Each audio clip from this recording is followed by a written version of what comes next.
Another night. I don't know. I just do a video just,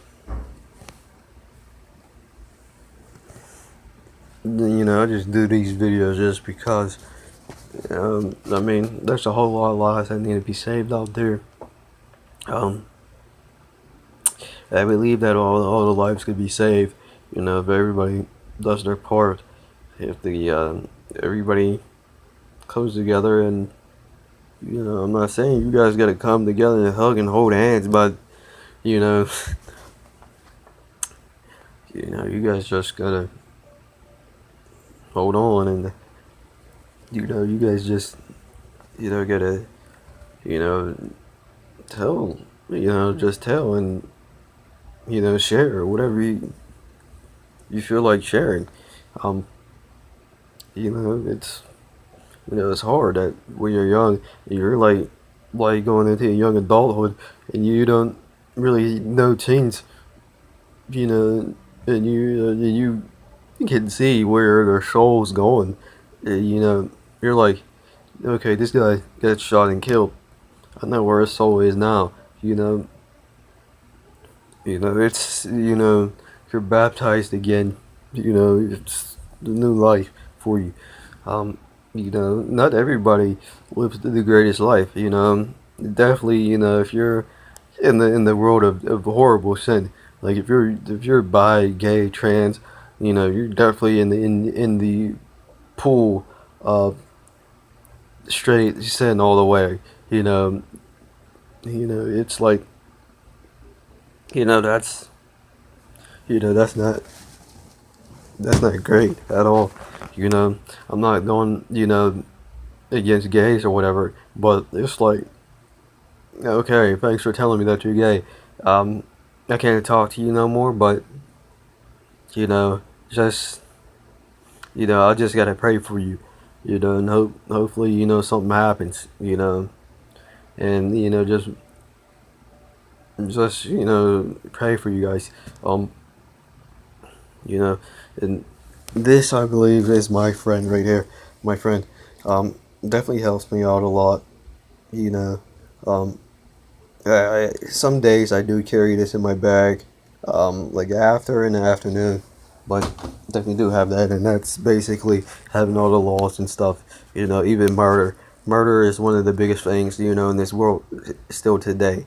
I mean, obviously, you kill somebody, you kill somebody. That's not leaving your mind at all. Um, Definitely, if you don't kill like someone on four legs like a deer, but if you kill somebody on two legs, um, yeah, that's one of the most horrendous, biggest no-nos in life. Like they came in Abel's story. You know, yeah, it's like when Moses killed that guy. And murder is still, one of the biggest things. And can you live a life without trying to kill somebody? Yeah, you can. It's just the life you choose. The life you live, even if you try to live it. You know, I'm not saying don't even live it at all. What? Just don't even go close to it. Just stay away from it. Because at the end of the day, um, it's just you, yourself, and I. Not me personally, but yourself. Just three of you, yourself, and I. Um, yeah, basically, you know, you can gain the whole world, but then again, you can lose your soul.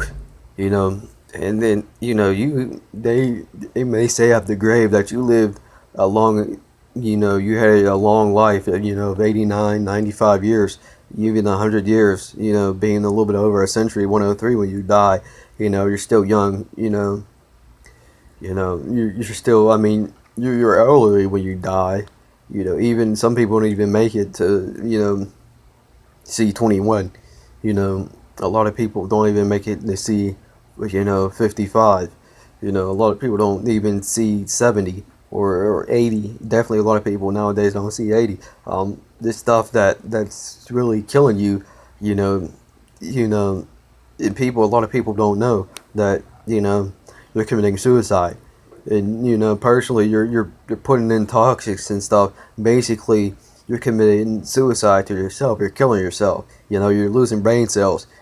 You're just doing anything to kill yourself, because eventually that's going to come back and get you. And when it comes back and get you, it's not. It's going to definitely. I mean, you may win the battle, the first round, but it will sneak up like a phantom, and it will come back to get you. You know. No, but it's where you got to do all these rounds for chemo for cancer and stuff. If it's not cancer, like bone, skin, and it's basically because you're smoking and stuff. That's basically killing yourself. You're committing suicide to yourself. It might not affect you already, but it will affect you later on down the road. It's it's a hard thing to know about, but again, drinking, overdosing, definitely heroin. This is a big thing right now. It's an epidemic. Heroin's an epidemic that needs to stop. And basically, it's not going to stop until a lot of people get together and handle it. Basically the drug treatments, for it is not helping. They need more. Not I wouldn't say they need more attention, but they need, um, they need more. Put them in a separate place where that they're not going to get away, from doing that. And basically these people that are on heroin, they don't need help. They just need to be in a place locked up where they know they're never going to get heroin at all. Where they're never going to get drugs. Um, you know, like these kids and teens nowadays, they smoke in high school and college, and whatever. It's like, okay, you guys are killing yourself. I don't talk to them, because I'll get beat up and stuff, because these guys are big, and I ain't trying to go to the hospital, like 50 feet, like 50 feet right, no, on the side, coming in with bruises and stuff and head trauma. I ain't trying to say all that, but like it's you know it's like it's killing you. It's killing you and you're killing yourself, and it's like, why are you doing it? And once you're hooked on, you're hooked on it.